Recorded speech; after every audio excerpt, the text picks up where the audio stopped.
Well, it looks like the old garage roof has been leaking again. Fortunately, I've got the Wet and Dry Vac on hand to suck up spills just like this. But before I get started, I need to swap out the filter that's used for dry pickup for the one used for wet.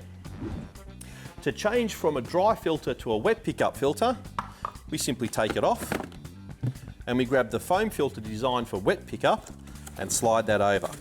And make sure you get it on there nice and firm so it protects all the insides.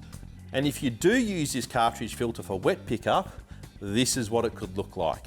And the problem with that is then you're going to get water going into the machine and causing damage. So always ensure you use the right filter for the right application. It's a great idea straight afterwards to clean the machine out and have it set up ready for normal dry vacuuming next time. The first step is to drain all the water out and then wipe and clean the tub completely.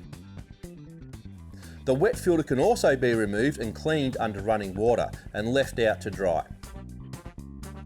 Give the hose and wand a good rinse out as well. And if you've got one of these handy little workshop blowers, it can be used to blow out most of the water before you hang it out to dry.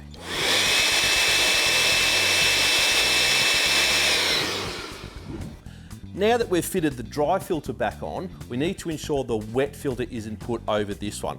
It won't cause any damage, but it's going to heavily reduce your suction. So regardless of the model you may have, if you're going to do wet pickup, you need to swap out this dry filter for this wet filter. And don't forget to check out our other workshop vacuum videos for more troubleshooting how-tos and tips and tricks. RYOBI, a cut above.